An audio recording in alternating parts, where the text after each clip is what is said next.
చంపేశాం, సమాధి చేసాం, సాధించేశాం అని అనుకున్నారా శుక్రవారం? ఏ చావు బ్రతుకులు మీ చేతుల్లో లేవు. మీరు చంపినా సమాధి చేసినా ఆ నీతిమంతుణ్ణి నేను లేపుతాను అని లేపాడు దైవం. అదే ఈస్టర్ సందేశం. ఈరోజు నాతో వాక్యాన్ని ధ్యానించడానికి వచ్చిన మీ అందరికీ ఈస్టర్ శుభాకాంక్షలు. సువార్తను 3 మాటల్లో చెప్పాలంటే, యేసు సిలువ వేయబడ్డాడు, సమాధి చేయబడ్డాడు, దైవం తనని తిరిగి లేపాడు, లేచిన దైవం మనల్ని పాలిస్తున్నాడు. అదే సువార్త యొక్క సారాంశం. ఈ ఈస్టర్ కొంచెం ప్రత్యేకమైనది. అందరికీ శుభంలా అనిపిస్తుంది, కానీ కొన్ని కుటుంబాలకు కొంచెం కష్టంగానే అనిపిస్తుంది. తెలియనిది ఏముంది? తెలుగు రాష్ట్రాల్లో అందరి తోబుట్టు అయ్యాడు ప్రవీణ్ పగడాల గారు. ఆయన మరణాన్ని గురించి ఇంకా దుఃఖిస్తున్న వాళ్ళు ఉన్నాం. నేను కూడా ఒకరిని. ఆయన యొక్క సతీమణి గారి గురించి, కూతుర్లిద్దరి గురించి, కన్న తల్లి గురించి, తోబుట్ల గురించి, ఈ మరణంలో ఆయన కుటుంబస్తులుగైన మీ అందరి గురించి నేను ప్రార్థిస్తున్నాను. మనం అందరూ ప్రార్థిద్దాము. అదే రీతిగా ఈ సంవత్సరం మీ కుటుంబాల్లో కొంతమంది మీ ప్రియుల్ని పోగొట్టుకున్నారు. కష్టం. పునరుద్ధానం అంటారేంటి, అంటే ఏంటి అనే ప్రశ్నలు వస్తాయి. అలాంటి కుటుంబాల గురించి, అలాంటి మీ గురించి నేను ప్రార్థిస్తున్నాను. మరణం నీడల్లో పునరుద్ధానం ఎలాగుంటుందని కన్నీటితో అడుగుతున్న మీకు ఆ దేవుని యొక్క కృప మరింతగా ఉండాలని నా యొక్క ప్రార్థన. నాతో పాటు మత్తయి సువార్త 28వ అధ్యాయము 11వ వచనం నుండి 15వ వచనం వరకు చదవండి. జాగ్రత్తగా ఆ 11 నుండి 15 వరకు చదవండి. యూజువల్గా ఈస్టర్కి మొదటి 10 వచనాల గురించి చదవమంటారు. ఇది నేను ఎందుకు చదవమంటున్నానంటే, అక్కడ ఒకళ్ళు అమ్ముడైపోయిన భటులు ఉన్నారు. అమ్ముడుపోయిన భటులు, అమ్ముడుపోయిన సైనికులు. ఇక సైనికులు, భటులు, కావలివారు, కాటి కాపలు అనుకుండగా ఏకంగా సేనలు అని అన్నాను. సేనలు అంటే అర్థం ఏంటంటే సైనికుల యొక్క గుంపు. సో ఈ 5 వచనాల్లో సైనికుల గుంపు ఉంది. వీళ్ళు అమ్ముడైపోయారు. సేన అనగానే మీకు చాలామందికి 2025లో కొన్ని పేర్లు జ్ఞాపకం వస్తాయి. అమ్ముడు పోయిన అనగానే మళ్ళా 2025 ఏప్రిల్ మాసంలో మీకు కొన్ని ముఠాలు, సేనలు జ్ఞాపకం వస్తాయి. దీనికి మరొక టైటిల్ ఇవ్వాలి అంటే అమ్ముడు పోని స్త్రీలు అని ఇవ్వచ్చు. ఎందుకంటే మత్తయి సువార్త 28వ అధ్యాయంలో మొదటి 10 వచనాల్లో ఎస్ దేవదూత, ప్రభువుని దూత, ఎస్ యేసయ్య, ఎస్ వణికి చచ్చిన భటులు. కానీ అక్కడ యాక్టివ్ ఎవరంటే అమ్ముడిపోని 2 స్త్రీలు, మగ్దలేని మరియ, వేరొక మరియ అంటే వేరొక అనేది ఫస్ట్ నేమ్ కాదు, ఇంటి పేరు కాదు. మగ్ధలేని మరియ కాని మరియ, ఇద్దరు మరియలు అక్కడ ఉన్నారు. వాళ్ళు అంత ఈజీగా అమ్ముడకపోలేదు అని మొదటి 10 వచనాల్లో మనకి కనబడుతుంది. సాక్షులు వారు, అమ్ముడు పోరు. మీలో చాలామంది ఈ వారం అయితే లూకా సువార్త, యోహాను సువార్తల్లో నుండి ధ్యానిస్తున్నారు. ఈస్టర్ గురించి, దాని గురించి కూడా వీలైతే వీడియోస్ గతంలో చేశాను, చూడండి. ఈ అమ్ముడైపోయిన సైనికుల గురించి చెప్పకముందు ముందున్న వచనాలు మీకు జ్ఞాపకం చేస్తా. చెప్పాను కదా, సమాధి దగ్గరికి మగ్ధలేని మరియ, వేరొక మరియ వచ్చారు. అప్పటికే జరిగింది ఏంటంటే దైవం జోక్యం చేసుకున్నాడు. ఏం జరిగింది? ఆకాశం నుండి దేవదూత దిగొచ్చింది. ఏ రాయి అయితే సమాధి మీద పేర్చారో ఆ రాయిని పొర్లించి ధీమాగా, దర్జాగా ఆ రాయి మీద ప్రభువుని దూత, ప్రభు కూడా కాదు, ప్రభువు కన్నా తక్కువ ప్రభువు దూత వచ్చి ఆ రాయిని దొర్లించి రాయి మీద దర్జాగా కూర్చుంది. ఆ దూత గురించి వివరిస్తూ మత్తయి అంటాడు, తన స్వరూపం మెరిసింది, తన వస్త్రాలు తెలుపు అని అంటాడు, హిమము లాంటి తెలుపు అని అంటాడు. ఖాళీ సమాధి. ఈ యొక్క దేవుని కార్యం జరుగుతున్నప్పుడు అక్కడ కాపలున్నారు కదా, కాపలా పెట్టారు కదా, ఇగో ఈ చచ్చిపోయినోడు కాపలా అని చెప్పి వాళ్ళు బతుకున్నప్పుడు కాపలా గాయరాలు, ఈ రకాలు, ఈ భటులు వీళ్ళు ఎప్పుడు కాపలా కాస్తారంటే శవాలకు కాపలా కాస్తారు. అందుకు కూడా పనికిరారు. అది తర్వాత వాళ్ళే చెప్తారు, మేము అందుకు కూడా పనికిరామని చెప్పేసి. శవం దగ్గర కాపలా ఉన్నప్పుడు దేవుని కార్యం జరిగింది. దూత దిగి వచ్చింది, మెరుపు, తెలుపు, భూమి కంపించింది. ఇదంతా జరిగినప్పుడు వాళ్ళకి అన్నీ తడిచిపోయినాయి, వణికారంట. చచ్చినంత పని జరిగింది. అంతటితో వాళ్ళకి అర్థం కావాలి, దేవునికి శక్తి ఉంది. ఆ శక్తి ముందు ఇటు రోమీల శక్తి కానీ యూదుల శక్తి కానీ నిలవబడదు.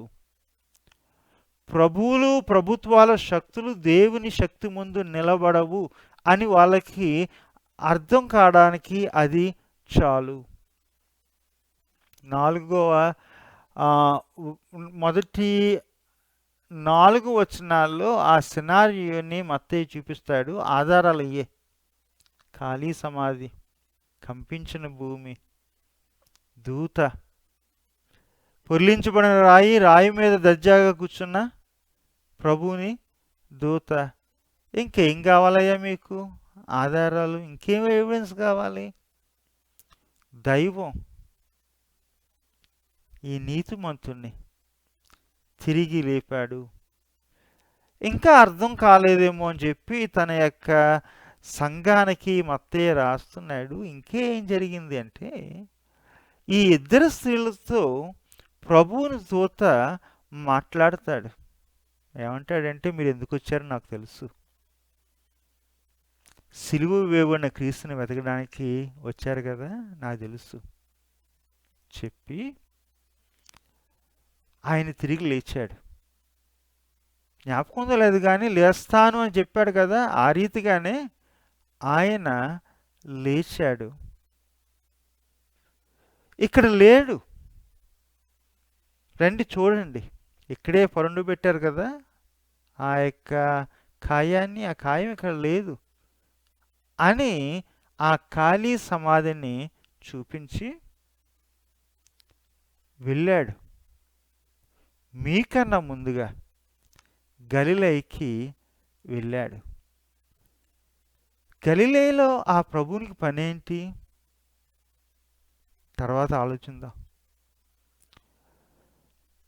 ఈ మాటలు అయిన తర్వాత ఈ ఇద్దరు స్త్రీలు 8, 9, 10 వచనాల్లో భయంతోనూ ఆనందంతోనూ పరుగు పరుగున ప్రకటించడానికి వెళ్తున్నారు. ప్రకటన అనేది, సువార్త అనేది భయంతో చేసేది, ఆనందంతో చేసేది.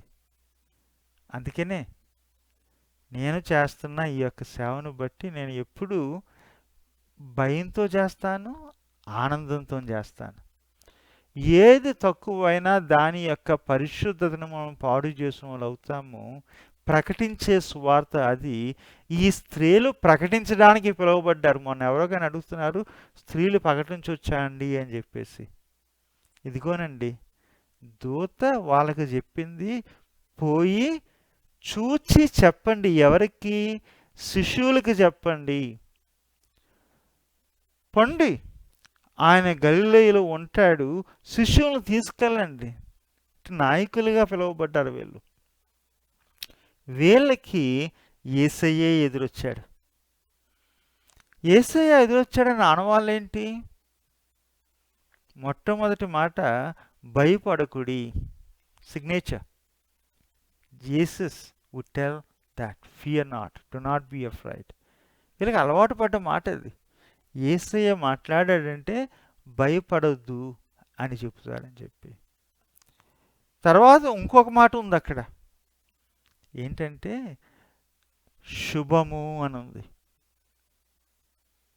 పీస్, శుభము కలుగును గాక అని ఇంకొక మాట ఉంది. Any signature. ఇదే యేసయ్య చెప్పేవాడు. భయపడకండి, శుభము, వెళ్ళండి అంటాడు.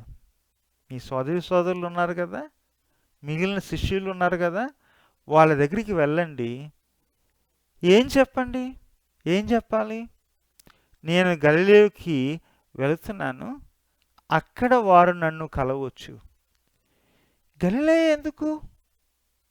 గమనించండి, మత్తయ్య ఈ యొక్క సువార్తను రాసినప్పుడు చదువుతున్న వారు ఎవరంటే చెదరగొట్టబడిన యూదులు. అది మాటిమాటికి నేను మత్తయి సువార్తను గురించి చెప్పినప్పుడు మిగిలిన వీడియోలో చెప్తున్నా. దరిదాపు 84, 85, 86 క్రీస్తు శకంలో వీళ్ళు వేరే వేరే నగరాల్లో ఉంటూ, సొంత దేశానికి దూరంగా ఉంటూ అవమానాన్ని అనుభవించి వాళ్ళలో మతం పేరున, జాతి పేరున జాతీయ భావాలు పెరిగాయి. వీళ్ళందరూ ఊహించేది ఏంటంటే యేసయ్య వెంటనే లేచిన వెంటనే యూదయకి వెళ్ళాలి అని యూదులు ఆశిస్తారు. వాళ్ళకి మత్తయ్య చాలా సున్నితంగా, తేటగా చెబుతాడు, యూదయ కాదు డెస్టినేషను, ఆయన కేంద్రము గలిలయ.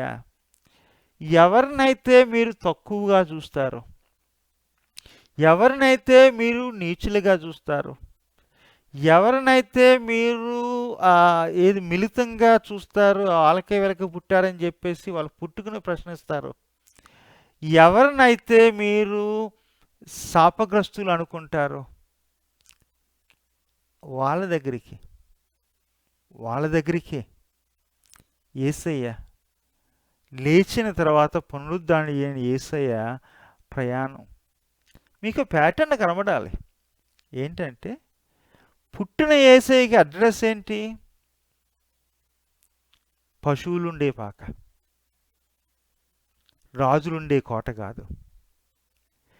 తిరిగి లేచిన యేసయ్యకి వాళ్ళు కోరే అడ్రస్ ఏంటంటే యూదా వెళ్తే బాగున్ను, మళ్ళా దేవాలయం వైపు వెళ్తే బాగున్ను. అంటే అప్పుడు దేవాలయము వీళ్ళు చదువుతున్నప్పుడు పోయింది, కానీ ఆశ ఉంది. ఇక్కడ యెరూషలేం వైపు కాదు, యూదయ వైపు కాదు, గలిలయ వైపు. మర్చిపోకండి, ఎవరైతే లోకము చేత దీనులుగా చూడబడుతున్నారో, ఎవరైతే లోకము చేత తక్కువలుగాను, నీచులుగాను, శాపగ్రస్తులుగాను, మిశ్రమం అనిపించుకుంటున్నారో, ఎవరు పుట్టుకనైతే, ఎవరి యొక్క స్టేటస్నైతే, ఎవరి యొక్క కులాన్నైతే, ఎవరి యొక్క పరపతిని, పరువును ప్రజలు ప్రశ్నిస్తున్నారో యేసయ్య అప్పుడు ఇప్పుడు అక్కడికే వెళ్తాడు. అది నా జీవితంలో జరిగింది. తెలుగు క్రైస్తవుల జీవితంలో జరిగింది ఊరు అవతల. మన ఊళ్ళకి గలిలయలు ఉండేవి ఊరు అవతల, పేటలు, పల్లెలు, పొలాలు. అక్కడికి యేసయ్య మాట వచ్చింది. యేసయ్య అక్కడికి వెళ్తాడు. గలిలయ వైపు రమ్మని చెప్పమంటాడు. నేను అక్కడికి వెళ్తున్నాను, మీరు అక్కడికి రండి అని చెప్తాడు. అది మొదటి 10 వచనాలు. ఖాళీ సమాధి, స్త్రీలు రావడం, దూత వాళ్ళకి ఇది ప్రకటించడం, యేసయ్య కనబడడం. తర్వాత ఇది జరిగిందంతా గమనిస్తున్నారు. చచ్చినట్టున్నారు కానీ నిజంగా చావలేదు. ఈ కావలి వారు వెళ్ళి ప్రధాన యాజకుల దగ్గరికి వెళ్ళి జరిగిందంతా చెబుతారు. జరిగిన సంగతులండి అంటే తెలియక కాదు, జరిగినవన్నీ వాళ్ళకి తెలుసు.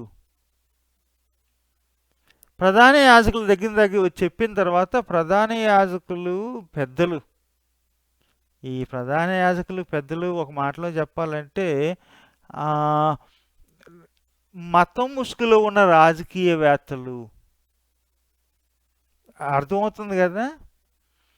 2025లో కూడా కొంతమంది మతం పేరున రాజకీయం చేసే వాళ్ళు ఉన్నారు. ఆ రోజున కూడా, యేసయ్య రోజున కూడా దేవాలయంలో కూర్చొని మేము ప్రధాన యాజకులము, పెద్దలము, సద్దుకీయులము అని చెప్పేసి వాళ్ళ యొక్క రాజకీయ ఆధిపత్యం కొరకు ప్రజల్ని మోసగించిన రకాలు ఉన్నారు. వాళ్ళే ప్రధాన యాజకులు. ప్రధాన యాజకులు పెద్దలు కలిసి ఆలోచించారంట. ఏ ఆలోచన? ఓ మాటలో చెప్పాలంటే దురాలోచన, కుట్ర, అబద్ధం అంటారట. ఇలా రండిరా, మీ చేతిలో ఎంత పెడతాను నేను అని పైసలు పెట్టి మీరు పోయి, అని మీడియా మేనేజ్మెంట్ అనమాట, మీరు పోయి ఊరిలో అందరికీ ఎక్కడెక్కడ చెప్తే మిగిలిన వాళ్ళకి చెప్తారో మీకు బాగా తెలుసు. న్యూస్ వైరల్ చేయాలంటే ఎలా చేయాలో, ఏ ట్యాగ్ లైన్ పెట్టాలో మీకు తెలుసు. మీరు పోయి అందరికీ ఏం చెప్తారంటే, మేము సమాధుల దగ్గర పడుకున్నప్పుడు, మేము నిద్రిస్తున్నప్పుడు ఆయన శిష్యులు వచ్చి ఆయన యొక్క దేహాన్ని దొంగిలించారు అని ఒక అధికారికమైన అబద్ధం ప్రభుత్వం నుండి వచ్చి పుకారు పుట్టించారు. మాట చెప్తాను, ప్రభుత్వాలు పుకార్లు పుట్టించడం, అధికారులు అబద్ధాలు ఆడడం యేసయ్య కాలంలోనే ఉంది. మరి ఏ యూనిఫామ్ వేసుకున్నారో తెలియదు. మనస్సాక్షిని చంపుకొని వాళ్ళు ప్రధాన యాజకులు పెద్దలు ఏ రేట్ ఎంత ఇచ్చారో తెలియదు కానీ ఆ రేటుకి అమ్ముడైపోయి వాళ్ళు చెప్పమన్నది చెప్పారు. ఈ యొక్క అమ్ముడైపోయిన బ్యాచ్ సైనికులు, సేనలు. అదే ఈ సంవత్సరం అయితే మళ్ళీ ఆ సమాధి దగ్గర సీసీటీవీ ఫుటేజ్లు కూడా పెడుతురు, వీడియోస్ చేద్దురు, రేట్లకి, రేటింగ్స్కి, వ్యూలకి వైరల్ చేస్తూ అబద్ధాలు ప్రచారం చేద్దురు. మామూలు వాళ్ళు కాదండి, ప్రధాన యాజకులు పెద్దలు. మళ్ళీ భరోసా ఇచ్చారండో, ఇదిగో మీరు అబద్ధం ఆడుతున్నారు, మీకు తెలుసు, నాకు తెలుసు, ప్రజలకు తెలియదు, కానీ అధిపతికి తెలిస్తే. ఎవరి అధిపతి? గమనించండి, అప్పుడు రోమాలో, అది యెరూషలేములో ఈ 2 రకాల పవర్ సెంటర్స్ ఉన్నాయి. ఒకటి ఏంటంటే టెంపుల్ పవర్ సెంటర్, మందిరంలో ఉన్న సద్దుకాయలు, ప్రధాన యాజకులు, సిన్హెడ్రిన్ వాళ్ళు ఉన్నారు. వాళ్ళకంటూ ఈ భటులు ఉన్నారు, బంట్లు లేకపోతే కావలి వారనొచ్చు సైనికులు ఉన్నారు. పిలాతు ఆఫీస్ ఉంది. పిలాతు ఎవరికి ప్రతినిధి అంటే రోమియోలకి ఆక్యుపై చేశారు కదా, ఆక్యుపై చేసిన రోమియోలకి ప్రతినిధి. ఈ శవం మిస్ అయింది అని పిలాతుకి తెలిస్తే, మరి పర్మిషన్ ఇచ్చారు కదా చంపడానికి, పిలాతుకు తెలిస్తే, ఈ శవం తిరిగి లేచింది అని పిలాతుకు తెలిస్తే, వీళ్ళు అమ్ముడైపోయి అబద్ధం ఆడుతున్నారని పిలాతుకు తెలిస్తే, పిలాతు ప్రశ్నిస్తాడు. వీళ్ళు ఏమంటారంటే, అంతవరకు మట్టికి ఈ మాట తెలిసిపోయిందంటే మేము మేనేజ్ చేస్తాము, మేము అధిపతిని శాంతింపజేసి మీ ఉద్యోగాలకి ఏ లోటు రాకుండా, ఏ బెడద లేకుండా మేము చూసుకుంటాము, మీకు మేము తోడు అని భరోసా ఇచ్చి, ధైర్యం ఇచ్చి అబద్ధాలు ఆడించారు. మందిరంలో ఉన్న ప్రభుత్వము, ప్రధాన యాజకుల యొక్క ప్రభుత్వము. వెళ్ళారండి ఈ పెద్ద మగాళ్ళు, వెళ్ళారండి, సిగ్గు లేకుండా అబద్ధం ఆడారు. ఈ మత్తయి కథ చెబుతున్నప్పుడు మొదటి 10 వచనాల్లో సిగ్గుపడని స్త్రీల గురించి, సిగ్గు విడిచిన ఈ సైనికుల గురించి కాంట్రాస్ట్ చేస్తున్నాడు ఈ 15 వచనాల్లో. నిలబడి నడిచి పరిగెత్తుకుని వెళ్ళిన స్త్రీలను వణికి చచ్చిన ఈ యొక్క కావలి వారిని కాంట్రాస్ట్ చేస్తున్నాడు. అమ్ముడు అవ్వకుండా చూసి చెప్పి పునరుద్ధాన యొక్క సువార్తను ప్రకటించిన ఆ 2 స్త్రీలను అమ్ముడుకు పోయి అబద్ధాలు పుకార్లు పుట్టించిన ఈ యొక్క సేనలు, సైనికులను కాంట్రాస్టు చేస్తున్నాడు. ఈ రోజుల్లో మీరు కొన్ని చూస్తున్నారు, అలసిపోతున్నారు, విసిగిపోతున్నారు. ఏంటి ఎంత వ్యూస్ వచ్చేస్తున్నా వీళ్ళకి అని అనుకుంటున్నారు అబద్ధాలకి. వీళ్ళకి మళ్ళీ ప్రెస్ కాన్ఫరెన్స్గా అబద్ధం ఆడడానికి మళ్ళీ యూనిఫామ్ అని అనుకుంటున్నారు. ఒక మాట అంటాను, మనిషి మొదటి శతాబ్దంలో అంటే 21వ శతాబ్దంలో అంటే మనిషి యొక్క గుణము అది. కానీ మర్చిపోకండి, సాక్షులు అప్పుడు ఉన్నారు, ఇప్పుడు ఉన్నారు. ఇక్కడ నిలిచి చూచి చెప్పి నడిపించిన స్త్రీలు ఆదిమ సంఘం యొక్క స్థాపనకు, విస్తరణకు పునాదులు. వాళ్ళ వార్త నా యొక్క చర్చ్ హిస్టరీ దాంట్లో నేను చదువుతుంటాను, రాస్తుంటాను, టీచ్ చేస్తుంటాను. తెలుగు వాళ్ళ దగ్గరికి క్రీస్తు యొక్క సువార్త వచ్చినప్పుడు అలాగా చూచి ధైర్యంగా వీధుల్లోకి వెళ్ళి చెప్పి, మాటలకు కానీ రేటులకు కానీ లొంగకుండా సువార్త చేసిన స్త్రీలే మన తెలుగు క్రైస్తవ్యానికి సోపానాలు, పునాదులు.